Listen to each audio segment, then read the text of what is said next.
Hello everyone, it's Karen Foley. We're here at the Calabasas Library for Authors Night, and I'm so happy to have not only one of my favorite authors back with us, but one of my favorite people that I've come to know. And it turns out your family went to high school when I went to high school, my sister went to high school, so I feel like I've known you forever. We've met outside the library, and a talented, beautiful, generous woman, Laurie Stevens. You met her when she did her book, the Gabriel McCrae series. The things I really wanted to talk to Laurie about was more about the development of a book, because when I first met you, I didn't realize how much you've done, but I'm kind of on the sidelines now watching you progress with your series, with your appearances, with all that you do, and with the community at large, your generosity with your presentation of books to people, to children who have no books. And the more I know about you, the more I want to hear everything about you, and I think our public would be interested in knowing also. How did you get started writing? Well, I think writing just happens. You don't choose to write, it sort of chooses you. And that's basically what happened. My mother, many, many years ago, bought me one of these little picture books where it would have a picture that you could color, and underneath there was a bunch of big lines. And so the idea was you were supposed to write a story to the picture. So I would color in the picture, and then I'd make up a story, and I used to fill those books. And I look back, I think I have one of them still, and you know, they were little stories, but they did have a little beginning, middle, and end, and they were this long. So I think I always liked to write. It just sort of happened. Do you think of an idea? Do you just sit down and say, what shall I write about? How does it start? It just depends. I wrote a book, I haven't sent it out to, maybe I'll give it to my agent, I don't know. But that was inspired because my grandfather was in the shtetl, and I didn't want to necessarily write a World War II book. I wanted to write it pre, and at the time I had such a good relationship with my grandfather in my 20s, and my 20s were so different from his 20s because he was a war orphan. And so I decided I want to collect all his stories of the shtetl, of a time that is completely wiped off the face of the planet now. And he used to tell me all his stories, and I thought, what a great way to put them. And then each story I could then compare to what I was going through in my 20s, which was, you know, ridiculous compared to what he was going through, but it's all relative. And I called it Autumn Leaves, and it's still sitting on a shelf. But so that inspired me to write that novel. And then the Gabriel McCrae series was, as you know what happens to the protagonist, he suffered a very bad trauma. And as a child, and I do believe that people that have burdens as children, if they don't address them, it just stays with them into their adulthood. It weighs on every decision they make and probably steers them the wrong way. And knowing a couple of people that I feel like I just want to take them and say, look at yourself, look into yourself, do something about what's wrong and heal yourself. So that's what prompted this series, is I thought I'm going to take a macho cop, a detective, in this area, all around this area, with the LA County Sheriff's Department, because they say write what you know, and this is what I know. And I'm going to have this guy have a psychological burden that he's going to have to go through, and every case and every book is going to impact whatever point he gets in his psychological progression. So again, it was prompted just because I wanted to write something that frustrated me. Do you write your characters as a mold of someone you've known or met? Do you create them from scratch, or do you model them after someone and some of their history? I would hope Victor Archwood is not modeled after anyone I know. He's sort of the villain in things. But Gabriel, I guess, is an amalgamation of different people I've met. I draw from a lot of sources. I draw from my husband because I'm writing from a male point of view. So I look at my son a lot, and my husband and see how they react to certain things, whereas a woman would react differently. They react in one way, and I have to sort of be true to that. So I get a lot of the male aspect of Gabriel from the men close to me. And as far as a hurt child, so to speak, there's a lot of people you can draw on for that. I draw on from my own experiences and also from the research I've done. Because this subject interests me, I've researched a lot. And male. You do all your own research? Yeah, but I have some very good friends that are psychologists. And I take them out to lunch, I'll wine and dine them, and ask them to give me some real life stories and also their perspective, because there is a psychologist that features heavily in the books. Yeah. And there is a human side to them too. I once asked a very famous forensic psychologist, I had the chance to, and I'm going to quote him, so I don't know if I should mention his name, but I was sitting across from him and I said, so do you see the human in the monsters? Because he's basically profiled many famous serial killers. And I said, do you see the human in the monsters? And his answer surprised me, just not floored me. He said, no. He said, some people are just pure evil. And I thought, yes, coming from a psychologist, and that threw me, because how can someone who studies human behavior say, no, there are just some people that are really just so disconnected they're evil? the way some people are just basically good, even if they come from dysfunctional, evil people and had terrible lives, they are basically still good. Yeah. I guess it works both ways. Yeah, and that's so shocking. We used to take in foster children for many years, and That's right, you did.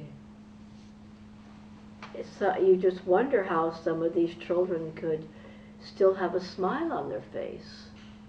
Or other times you meet the parents and you wonder how such good people could have a child that just is sociopathic and can't make it not only in their family but the family of man. And unfortunately, these things happen. Well, that's why people like crime stories. They like mysteries. They like to know why people do the things they do. And I'm fascinated by it too. And going back to your original question, I definitely pick the brains of therapists. They usually start talking about themselves and their issues. But that's good too. That's okay. But what about characters' names? I know when I watch TV or go to a movie, I say, oh, I know this person. I know he's really an accountant, or there's a TV executive that's mentioned in a Seinfeld episode and things like that. Do these people pay to have their names put in print or on a TV show? Or is it just done as a nice gesture or kidding around amongst people? What if you use someone who's real? Do you ever use a real person's name that you know of? I'm a little afraid to do that. I was asked, we just had the California Crime Writers Conference just a couple weeks ago, and they asked me, would you do a giveaway of putting someone's name, like naming a character after a real person? And because people bid on that, and it raises money for in this case it was Sisters in Crime, and I said I would do it, and then I changed my mind because I thought, what if I make a villainous character out of this person? Then they come back and get angry. But if they don't like just the words that you have them say, they could get very upset. Yeah. So for me, I don't make a practice of it. Now, what I would do is say someone said, this is a really great name. You can use it. Okay, that would be fine. But I don't know that I would really name it after a real person. But I have gone through my old yearbooks. Sometimes seeing if I could get either a first name or a last name going, because sometimes it doesn't come. And then other times, like the book I'm writing right now, the villain in it, it just came to me. I just had to name him Walter Rand. Now, I don't know if there's a Walter Rand out there, and I don't want to get into trouble, but I don't know of any. But this name just came. You put a disclaimer, don't you, at the beginning of the book? Absolutely. Yeah. And I don't know if you did do a giveaway of like win a name in my book, so to speak. I don't know if you could use that disclaimer. because he sort of did name it after somebody. So, I don't know. I just stay away from that a Well, it's little such a bit. litigious society anyway. You have a muse, you had mentioned once, that stands by you and gives you advice. Yeah, the Invisible Muse. There used to be an invisible judge on my shoulder, and I flicked the invisible judge off, and that left room for a muse to sort of step in. And what is a muse? I don't even know. It's just that you're in the zone, you're typing, you're doing your thing, and then a good idea will come up, and you'll go, where did I get that? Where did that come from? So I don't know whether you'd say it was a subconscious move, that somehow you'd categorized all this from things you'd seen in the past, or shows that you watched, or stories you heard, or whether it does come from some beyond place. But there definitely is a muse, because all of a sudden something will hit like a name or an idea, and you'll just go, that's really good, at least I think so, but don't know where it came from. But how do you devote so much time? You must devote a lot of time to be so prolific when I know you have a family, a husband and children, and your philanthropic work and your interest in art. How do you find the time? Do you set aside certain days, certain hours? Do you give up other things to sit there and create on paper? I've heard other writers answer this question, and some of them will say, oh, I write 2,000 words a day, and I just look at that and go, oh my God, when and how? I write whenever I can, and my schedule, as my children have gotten older, my schedule has freed up more and more. I'm glad that I was very present for their younger school years, and I'm also glad that I'm just about to become a true empty nester, that I have this that I can depend on. Because I think it would be hard, but I don't know how I did all the writing, and I was working with my husband too a few days a week in his business. So it was a little crazy, but I like being busy. So it's okay. Do you find yourself sacrificing things you want to do for the sake of your writing?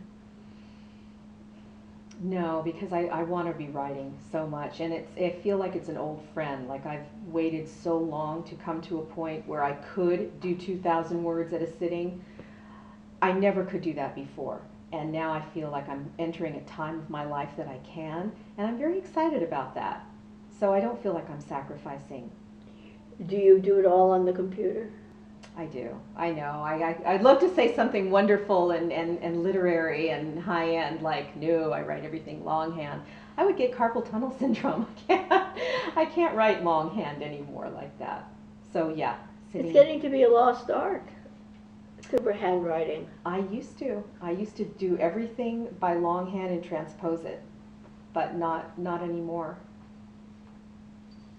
I love the new keyboards. They're very easy. Okay. How about your titles? How do you come up with your titles? It's funny you should ask, because The Dark Before Dawn, my husband and I went online, and we saw how many titles had The Dark Before Dawn. It's a common phrase, and common phrases are great to use for titles, but they're used. A lot of people use them. But The Dark Before Dawn was the perfect title for this book, because he faces darkness before he sees the light. And I feel that sometimes people have to do that. So I just stuck to my guns. You don't copyright titles, you can't. That was my next question, if you can copyright, because I see You can't. duplicates, not only in books, but in movies and TV shows. I go, gee, is this the book? Is this that? And then, no, it isn't. Yeah. It's a TV show. It's one of those things that you don't copyright. You can't copyright a title. Someone else could use mine. I mean, but then with Deep into Dusk and Mask of Midnight, I've looked those up and nobody has them. So it's better to come up with something new. But I chose, it was a conscious decision to use The Dark Before Dawn. Let's take a short break. Let's come back to Laurie Stevens and Author's Night.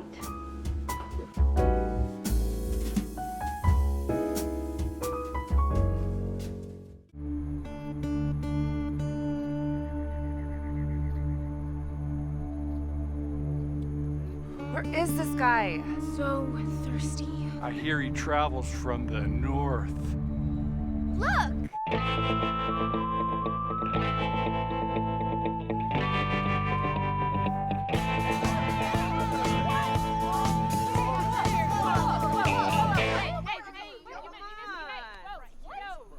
That one's really dry.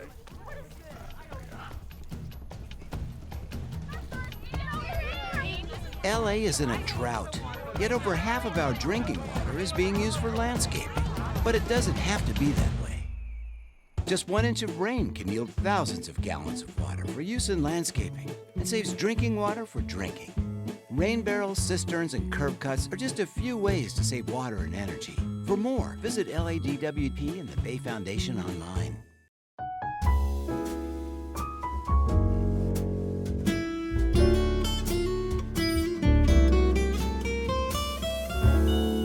Welcome back to Author's Night and Laurie Stevens, who's going through the mechanics not only of writing, but becoming known in the field. So once you have your book, once you get it, who edits it for you? It just depends. Are you talking about if you're independently publishing it, or if you're going to... Well, before you show it, because I hate to say it, but I've seen a lot of mistakes in books. I figure, my goodness, these are writers. They don't have to be 100% literate. Right. But they certainly should have an outside person editing it. Even spell check makes mistakes. Well, here's the thing. It just depends. Even if you're a self-published author or in a traditional house, they're supposed to have copy editors and content editors that are going to do that for you. And that's Who do you get to do that? Do you pay for it, or does the house pay for it, or what? Oh no, that's covered by the If house. you have a publisher. If you have a publisher. The big hot topic now is self-publishing and independent publishing and small presses, boutique presses.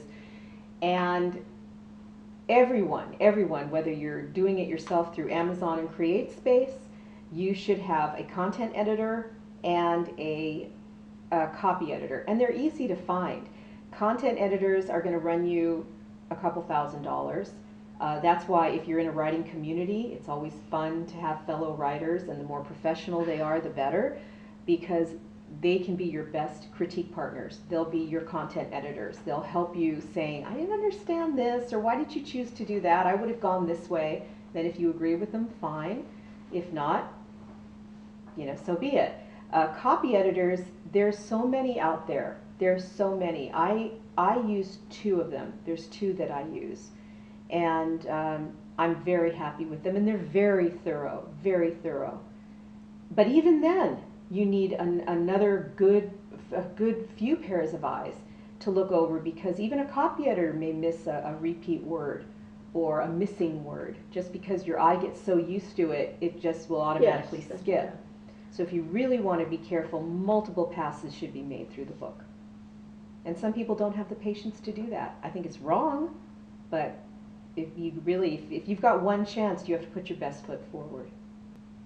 How do you get your work publicized? If self-publishing and going through an agent. Okay, well, here's the big topic that everyone's talking about. It used to be, if you were in a house, they would give you a certain amount of publicity dollars towards your book. And I've heard different things from different traditionally published authors. Some of them say that their house, I have one friend that's with a mid-list, not a big publisher, but sort of a small press. They have wonderful publicity. Then I have people that complain who are with one of the big 5, and they say that their publicist does nothing for them. Maybe got them an ad in the New York Times, that's it, and nothing else. They have to even pay for their own book tours. Because I know some people are saying, well, Karen, should I get a publicist? It's cost me X amount of dollars up front. Are they worth it? I would be careful. I've done a lot, and I've grown a lot, and I've done a lot of it on my own. I've been approached by publicists. They'll say, pay me $20,000, and the first thing, I go back and talk with my husband, and we both say, ding, ding, ding, how many e-books and hard copy books would we need to sell just to make the $20,000 to pay this person? And I'm like, no, that's not going to do that. So it's up to the individual. Now I have a couple of other writer friends that have a sort of a small-time publicist. He only charges like $1,500, $2,000, and he's done a lot for them. In fact, I've gotten his card, just very curious as to what he'll do, but he's gotten them in all kinds of bookstores. Now they're with a traditional publishing house, but even then they've hired this publicist independently to help them, but they're not paying $20,000 for it. But do you do a lot of your own self-promotion? I do, but I like that. My whole background is sales and marketing, so I don't mind it. In fact, I'm in an issue sort of right now. I have a literary manager, agent, and an attorney now. So I have a team behind me, and they keep telling me, okay, you've done great, now let us do our job. And it's sort of, we're having this push-pull because I'm so used to having to do so much. Because I forget how we met. It was through somebody.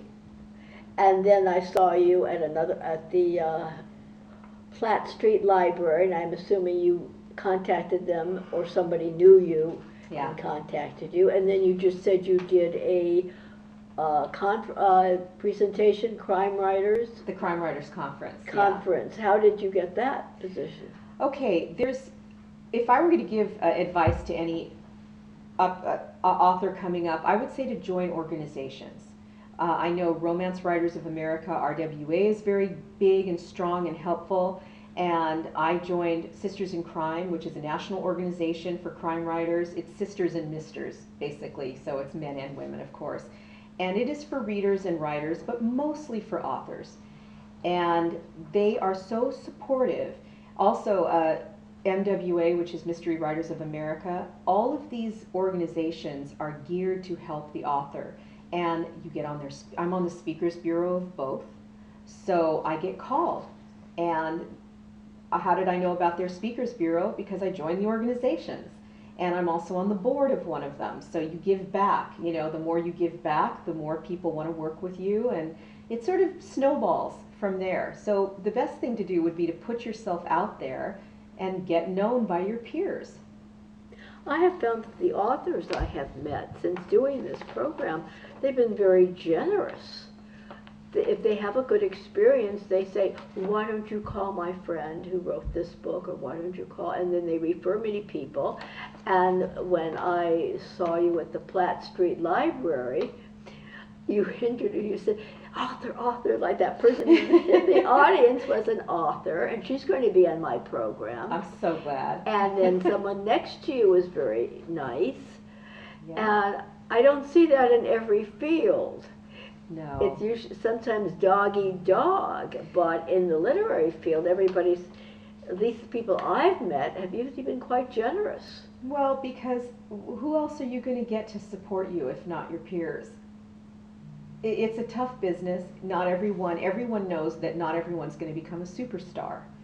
So before you become a superstar, it's nice to have a community around you. It's nice to have a field of people that are willing to help you out.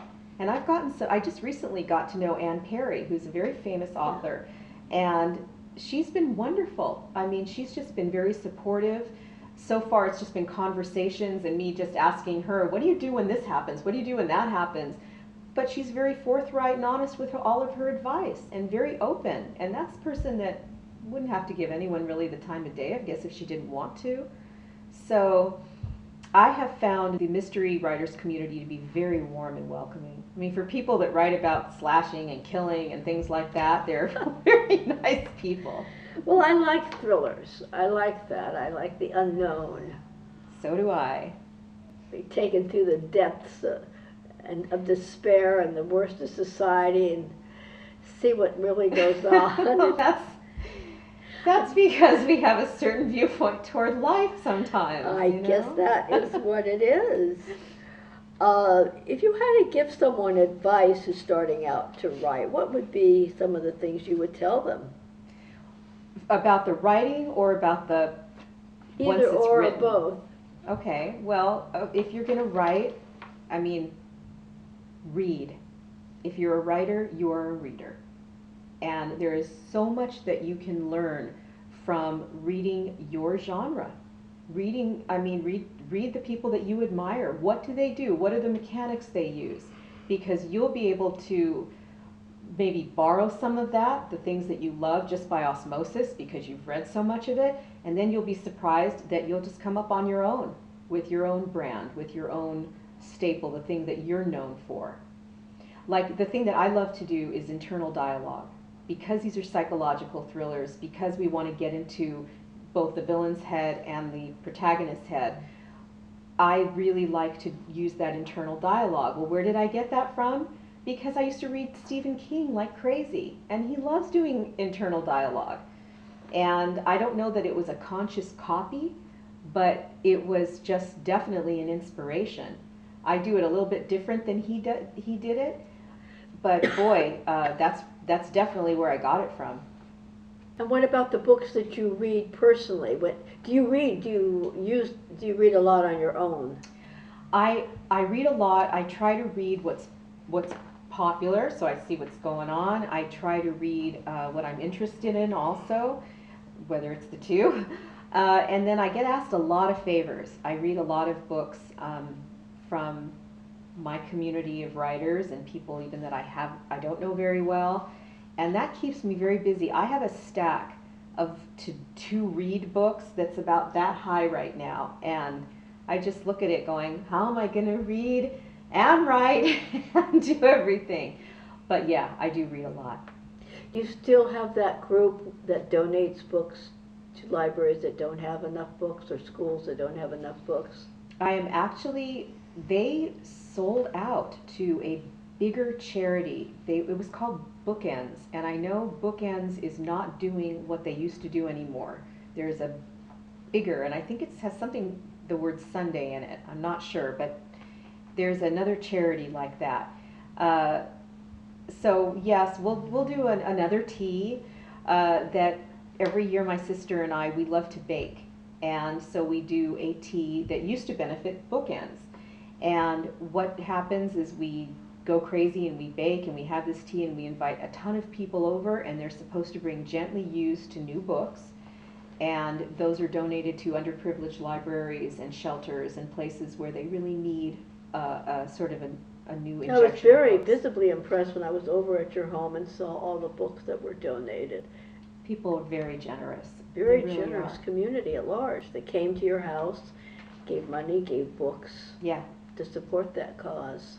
Yeah, it's important to give back in one way or another, whether you volunteer for an organization or you do the charity work. And now you are on the third of a series. Yes. And I don't know what I can say or what I can't say about it, but because you called it a sneak peek. Okay. Why is that? All right, here's what happened. You talked But about... let's get back to that right after the break. Okay. Okay? Stay tuned for a sneak peek on Laurie Stevens' new book. Thank you.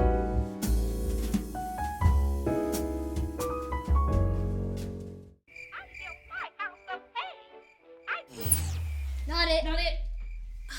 Again?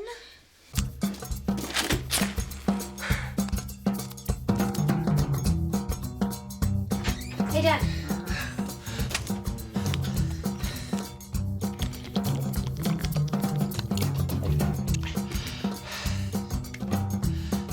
Dad.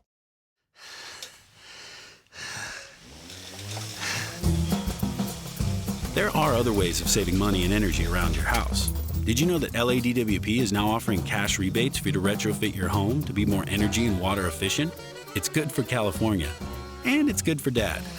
Let's make California a better place to live, starting with our homes. To get your rebates, go to www.ladwp.com/save.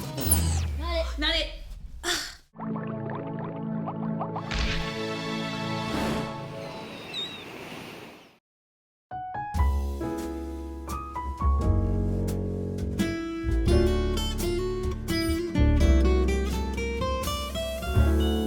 We're back to Author's Night Laurie Stevens here at the Calabasas Library. We interviewed Laurie's first book, and now I have finished Deep into Dusk, which is the second in the series. Do you want to tell a little bit about this plot and how it develops into Midnight, The Mask of Midnight, and why it has to be a sneak peek?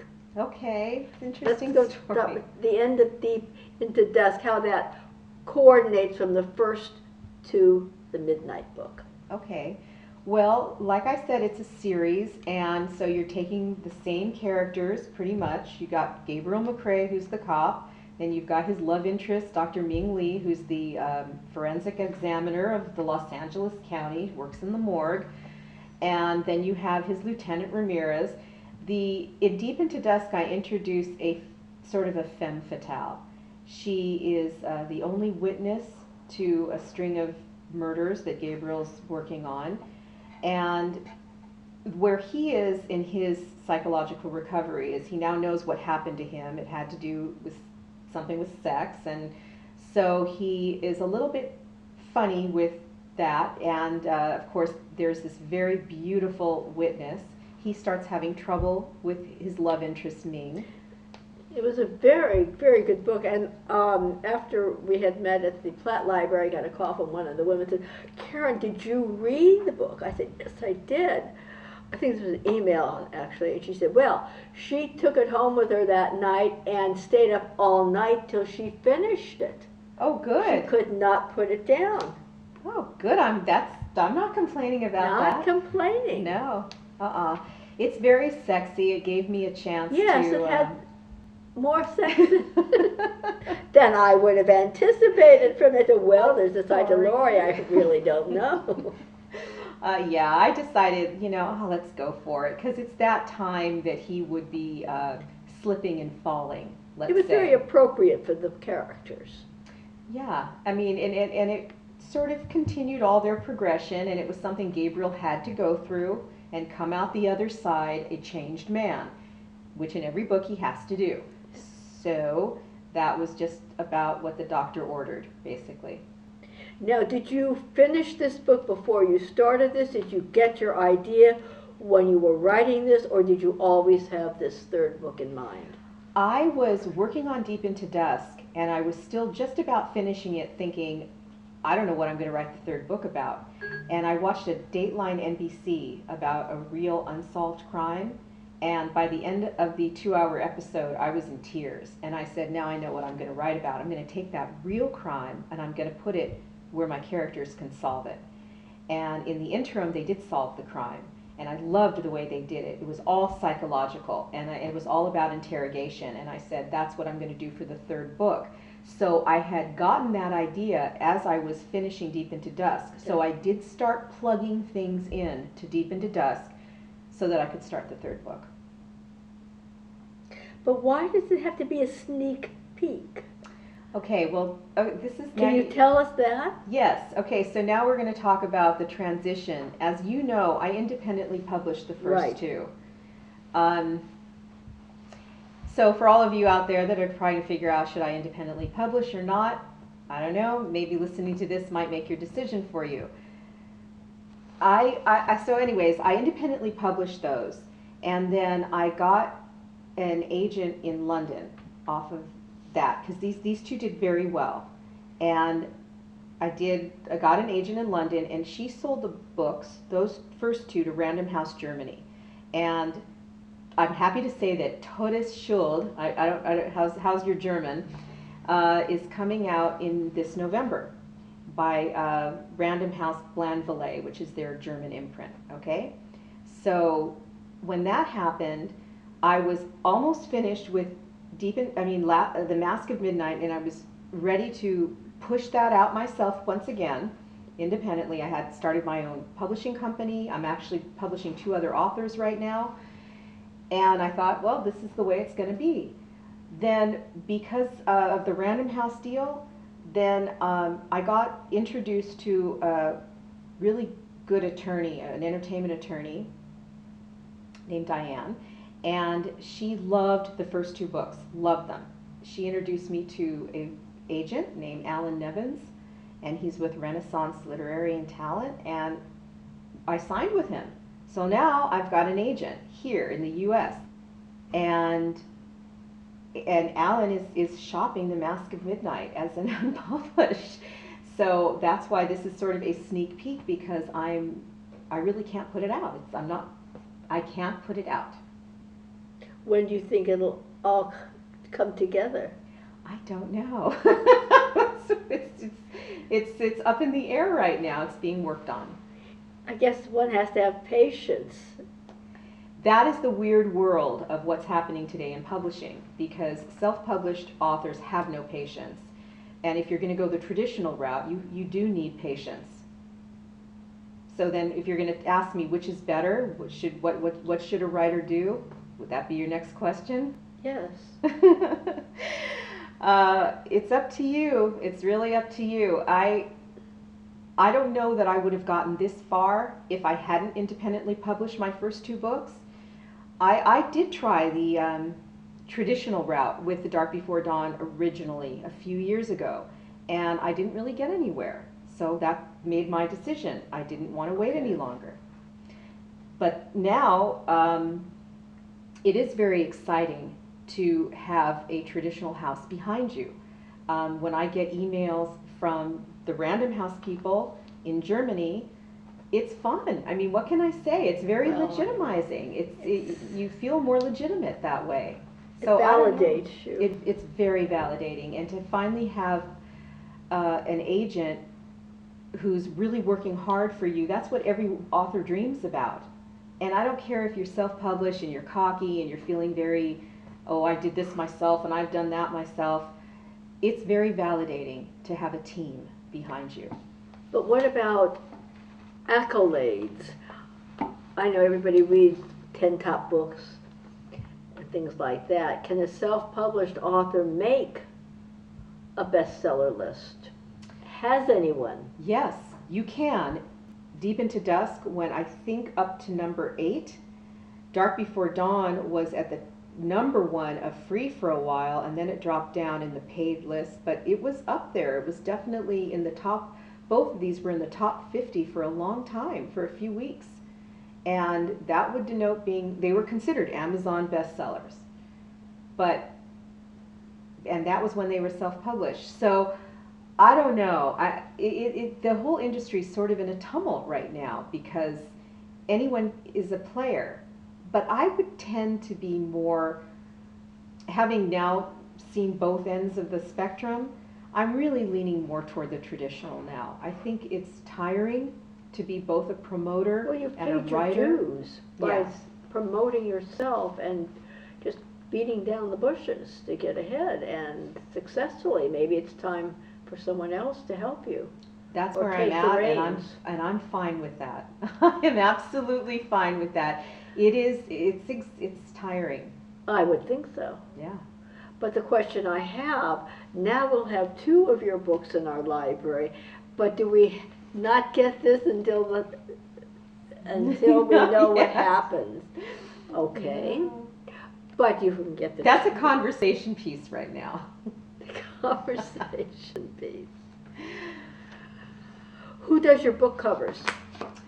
The great book covers. Very moody, very edgy. Well, 2 different men have done it. The first one, this guy, is David Vieira of Rock and Roll Pizza. He owns Red Ball's Rock and Roll Pizza in Moore Park.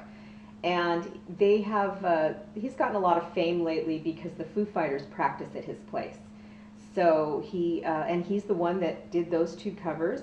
And then I have a guy he was a reality TV producer, and he loves doing everything on the computer and all that, and he designed the 3rd book cover. So all we can do is sit and wait, keep our fingers crossed, and give you our best wishes. Thank you, Karen. And come into our library and check out Laurie Stevens' 2 books that we can have, and hope and look forward to receiving your latest one.